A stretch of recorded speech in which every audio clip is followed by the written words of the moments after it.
Good evening, Brian. It's Tuesday. Sorry, I forgot what day it was for a moment there. So first things first, I wear this shirt a lot in my vlogs. I just realized that. Part of the reason is that it's a really soft, cottony shirt, and so it's really comfortable to wear at the end of a long day. I wear it as like pajama shirt often, so usually when I get home from work and it's hot out and I just feel like putting on comfy clothes, I change into, pajama pants or lounge pants and a shirt, and this often is one that I grab because it's soft. But I just realized that I think in the last 2 or 3 weeks, I've probably worn this shirt like 3 or 4 times in vlogs. I promise I have other shirts. That's just how it goes. Secondly, that's super exciting about your new PlayStation. I definitely get what you mean about feeling like you have some nostalgia for older game scenarios or older game franchises, especially ones that you played when you were a kid. Specifically the ones that you mentioned, Ratchet and Clank. I loved those games. I know that you were more into them than I was and that you played them more than I did, but I definitely enjoyed the heck out of them when I did play them. And those, along with Jak and Daxter, if they had modern remakes or editions or whatever, new versions of those, it would almost be enough to make me want to buy a console as well, because they're just so fun and quirky and weird and goofy and are just a really good time. There were lots of other PlayStation games that I really enjoyed as well, but there's something specific about the kind of nostalgia I have for those games that I totally can see what you mean about wanting to get one. So I hope you like it. I hope you continue to get a lot of fun out of it. And yeah, third thing. So dinner tonight was one of my absolute favorite foods, and I figured that I would talk about it a little bit because it's delicious. I've probably talked about this before, especially, I know I have to you, but I think I have on the vlog before, but we made tofu banh mi sandwiches tonight.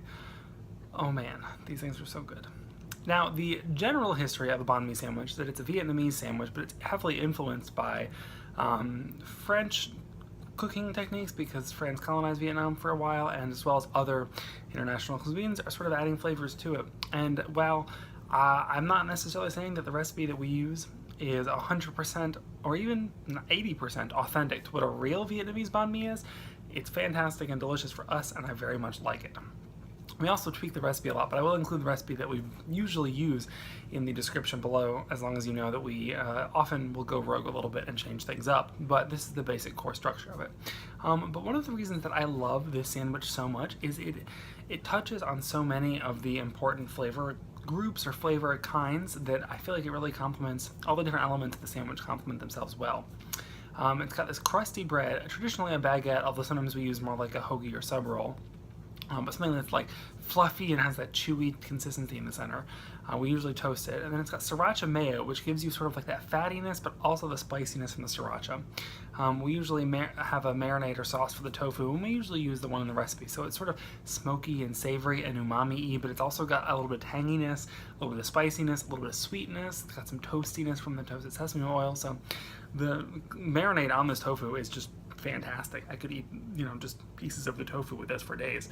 And then we usually put on like shredded red cabbage, which gives it a nice bright crunchy flavor, some fresh cucumbers, which gives it that light kind of crunch as well, and then some jalapenos, and which obviously provides spiciness, and then pickled carrots and radishes, which gives it that like sharp, kind of tangy, vinegary flavor as well.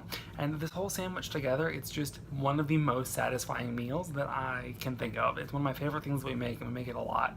I'll include a picture if I can in this vlog, if I can figure out how to do it on my phone. I do it so infrequently that I forget how to do it often. But yeah, so Brian, I think you should check out this banh mi. I think you should make one because they're delicious, and I'd love to know what you think if you do. Look forward to seeing your vlog tomorrow, and have a good night.